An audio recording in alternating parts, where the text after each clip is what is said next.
I remember the cold fluorescent lights, the sterile smell, the steady beep of the monitor beside me, and the sound of a newborn's cry. My baby, my son. It should have been the happiest moment of my life, but I never imagined it would be the last time I held him, before everything was stolen. My name is Julia, and this is the story of how my own sister, my blood, took my child and told the world he was hers. When I found out I was pregnant, I was terrified. I wasn't married. My boyfriend had left the picture the moment he heard the word baby, and my job barely paid enough to cover rent. But I had hope, and I had someone who promised to be there for me. My sister, Monica. She was everything I wasn't: confident, glamorous, married to a wealthy man. She'd always been the favorite, the golden child in our family.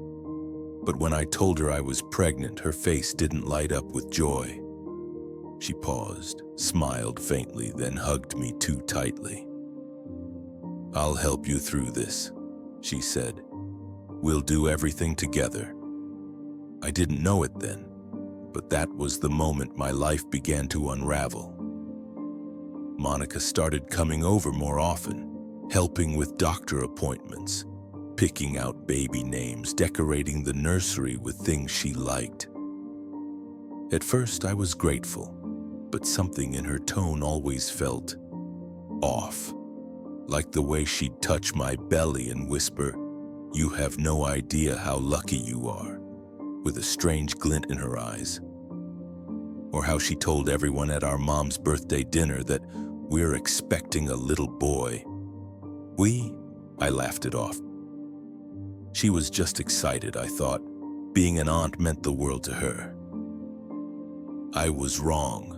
The night I gave birth, everything changed. I'd gone into labor 2 weeks early, alone in my apartment. Monica was the first to arrive at the hospital. She held my hand through contractions, coached me through the screaming pain, and was the one who cut the umbilical cord when my baby boy finally came into the world. And then I passed out. I was exhausted, bleeding heavily. The doctor said I needed a transfusion. Monica kissed my forehead and told me everything would be fine. But when I woke up hours later, groggy, disoriented, my son was gone. I panicked. "Where's my baby?" I asked the nurse, my voice barely audible. She looked confused. "Your sister took him home. She said you asked her to. She signed the discharge papers." "What?" I never... My words tumbled in panic. The nurse frowned. "She had documents. She said she was the legal guardian." My head spun. "Where is Monica?" I screamed. The nurse looked alarmed, rushed to call security, but Monica was gone. With my baby. I was discharged 2 days later and went straight to Monica's house. I banged on the door until her husband, Ethan, opened it. He looked startled to see me. "Julia, you're out of the hospital?" "What do you mean out?" I snapped. "Where's my baby?" Before he could answer, Monica appeared behind him, holding my son. She was dressed in a soft blue robe, her hair perfect, a glow on her face I didn't recognize. She smiled like nothing was wrong. "You should be resting." "Give him to me," I said, reaching out. But she didn't move. Instead, she turned to Ethan and said, "She's confused. Probably from the meds." I lost it. I screamed, begged, cried. But they shut the door in my face, and that night Monica posted on her social media, "Welcome to the world, our sweet miracle. After years of trying, we're finally parents." I stared at the screen in disbelief, her arms around my son. His name, the one I'd chosen, used as if he were hers. And the comments, thousands of them. "So happy for you. You deserve this blessing." He looks just like you. No one questioned it, because Monica had built the perfect lie. While I had no one to believe me, I ran to our mother, told her everything, but she looked conflicted. Julia, Monica's been trying to have a baby for years. You know that. What does that have to do with my child? She said you couldn't handle it, that you offered to let her adopt him. My mouth dropped open. She lied. I never said that. Mom pursed her lips. Maybe you don't remember. You were under a lot of stress. I realized then, Monica had been planting seeds for months, manipulating everyone, preparing to steal my baby while I was too weak to fight back. I left that night feeling broken. No lawyer would take my case without proof. Monica had birth records, forged or manipulated, I didn't know how. She had money, influence, a husband who believed her, and all I had was the truth. But I wasn't going to let this go.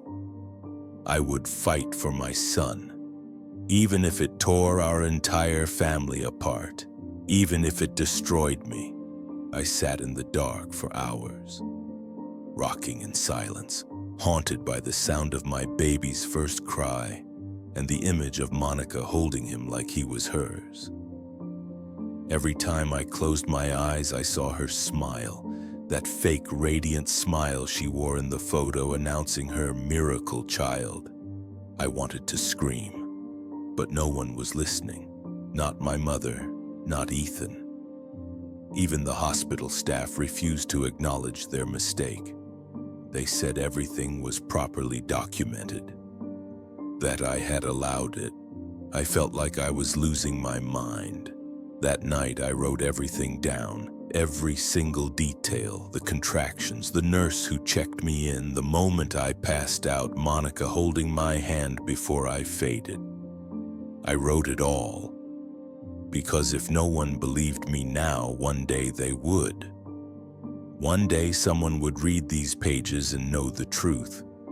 A week later, I scraped together what little savings I had and visited a lawyer, Mr. Collins. He was kind, soft-spoken. He listened as I spilled everything in a rush, my hands shaking as I held out the only photo I had of me in the hospital bed. He looked concerned. "Do you have any documentation showing you're the mother?" I shook my head. She had my ID, my papers. I think she switched something. Mr. Collins frowned.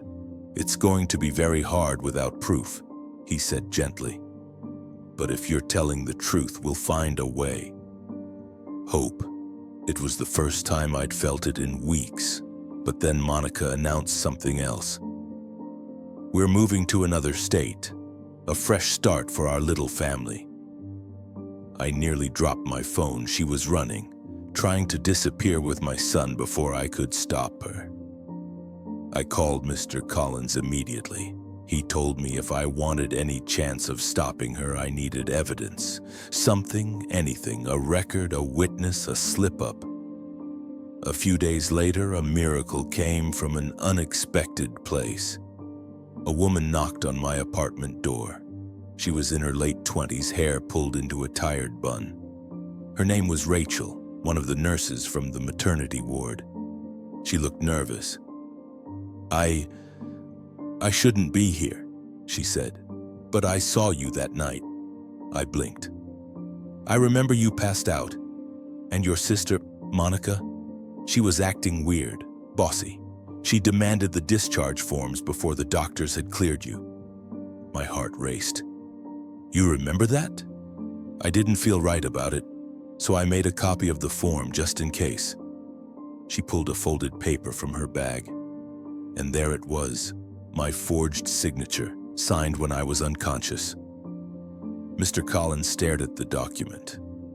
"This changes everything," he said. "With the forged signature and a nurse willing to testify, we could open a custody case." He filed the emergency motion the same day. But Monica wasn't going to make it easy. The court date was set for 2 weeks later. I hadn't seen my son since the hospital.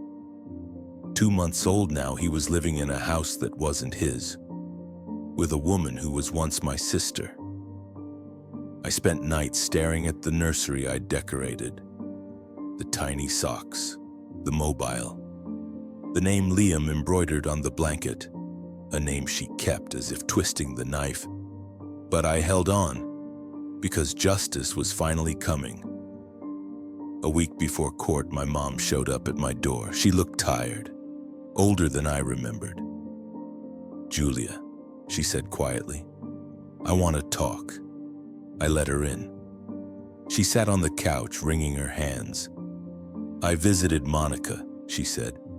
"She told me you were unstable, that you didn't want the baby." My blood boiled. "She's lying." "I know now," Mom said softly. "I saw how she talks, how she clings to the baby like he's her lifeline. I found your journal, Julia, the one you left at the house. I read every page." Tears welled in her eyes. "I'm sorry I didn't believe you sooner." The courtroom was cold and quiet. Monica walked in wearing a white dress, holding Liam close to her chest. Ethan stood beside her, looking pale. I saw Rachel, the nurse, seated behind me, my quiet soldier. The judge called the case. My heart pounded. Monica's lawyer stood first. "Your Honor, my client has been raising this child since birth. He is her son in every way that matters." I flinched. Then it was Mr. Collins' turn. He rose, calm and confident. "Your Honor," he said, "we have a signed affidavit from the nurse on duty that night, confirming the mother was unconscious when the discharge papers were signed. We also have the forged signature and medical records proving Julia was the biological mother." The judge's face changed, and for the first time, Monica's smile faltered. The judge didn't issue a ruling that day.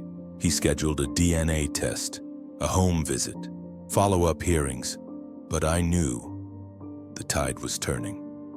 Monica avoided my eyes as she left the courtroom, and I stood there watching my baby, my son, be carried away once again. But this time I had the truth on my side, and I would stop at nothing to bring him home. The envelope came in the mail 2 weeks later, plain, clinical. But my hands shook as I held it. I sat on the floor of my apartment, surrounded by Liam's baby clothes, the ones I'd folded 100 times just to feel like he was still here. I opened the envelope and read the words that shattered every lie Monica had told. Probability of maternity 99.999%. Tears ran down my face. I wasn't crazy, I wasn't confused, I was his mother. And now, finally, I could prove it. I didn't wait for court. I went straight to Monica's house. Mom came with me. She insisted. Said she needed to face what she'd helped enable. We knocked. Monica opened the door holding Liam. She froze. "What are you doing here?" I held up the test results. "I'm taking my son back." Her face changed, that false sweetness melting into rage. "You think a piece of paper changes anything?" she snapped.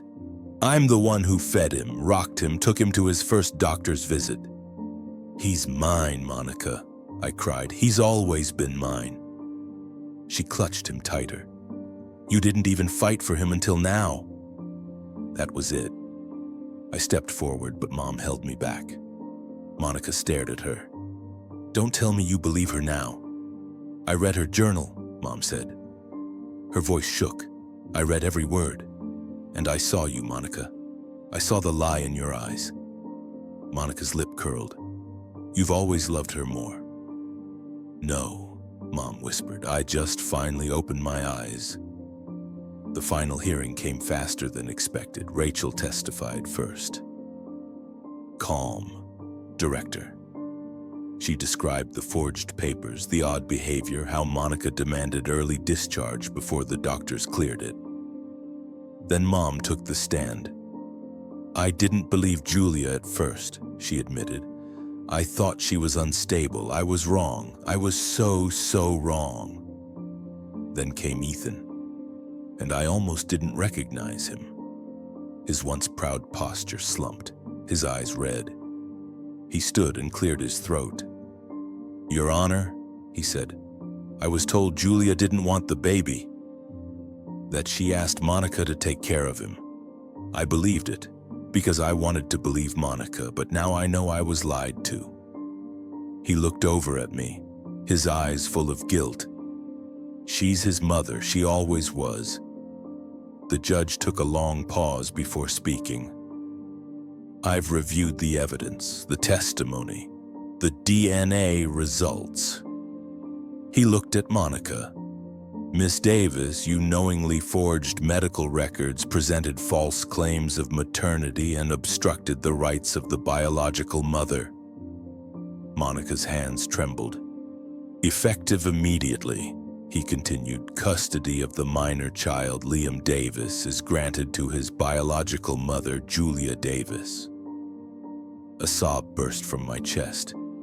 I couldn't breathe. I had waited months to hear those words. I walked toward the bailiff as he gently removed Liam from Monica's arms. She didn't resist.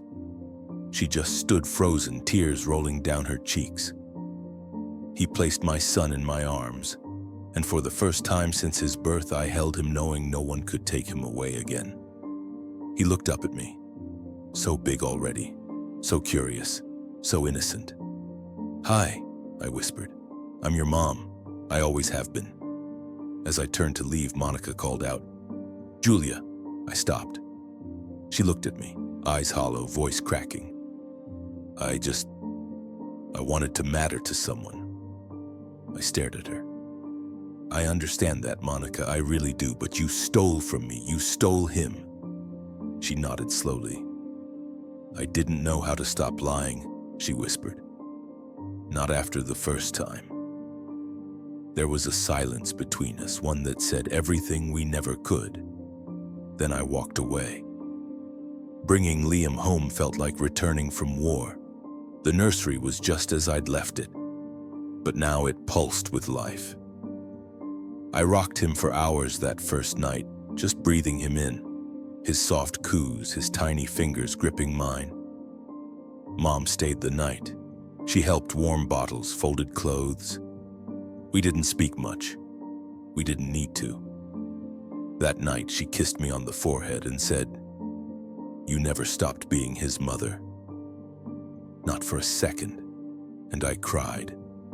For all the days I lost, for all the ones I was finally getting back. It's been 7 months since the court ruling. Liam is walking now, saying "Mama." His laughter fills the apartment like sunshine. Monica moved away. I don't know where. Sometimes I wonder if she thinks about him, about what she did.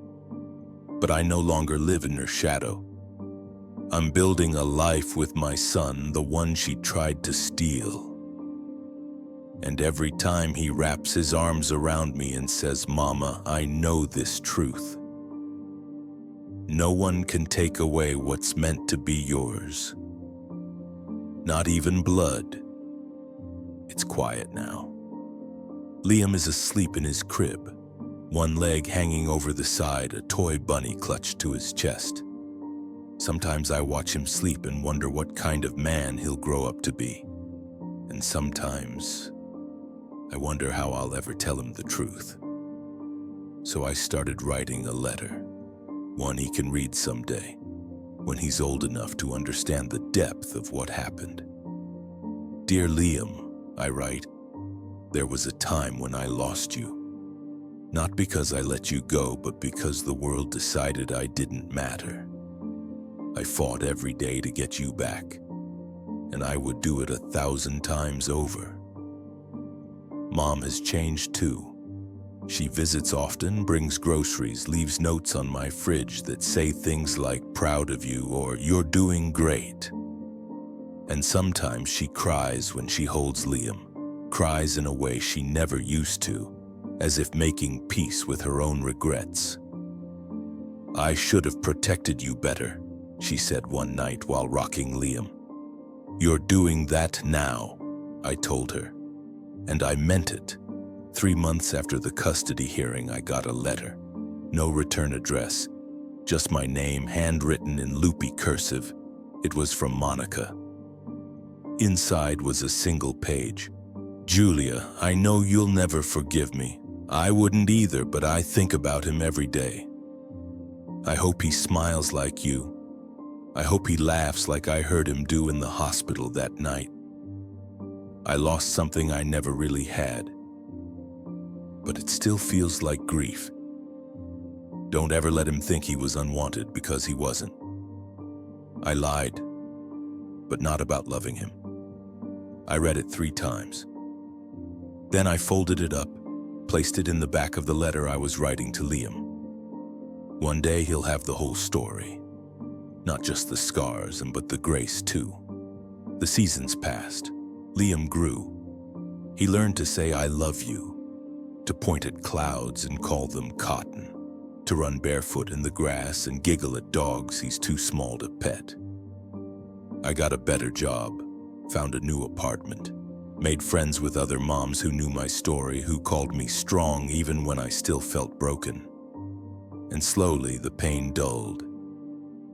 I didn't forget, but I stopped bleeding. Sometimes people ask why I didn't press criminal charges, why I didn't make Monica pay more publicly.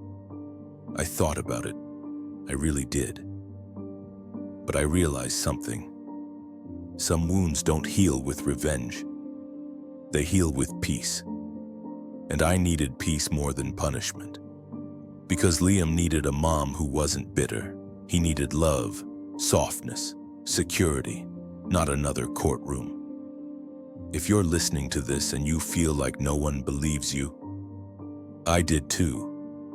If someone took something precious from you, your voice, your power, your truth, I know how that silence feels, but listen closely. It doesn't last forever. Your voice will come back. And when it does, don't whisper. Because love finds a way home, just like I found mine, in the arms of a child no one could ever take from me again. A mother's bond cannot be forged or stolen. It is lived, it is proven. Sometimes it takes losing everything to rediscover what truly matters. If this story touched your heart, please like, subscribe, and share. Your support helps us tell more stories that matter. And remember, families aren't built on perfection. They're built on truth, forgiveness, and the courage to begin again. Thanks for watching.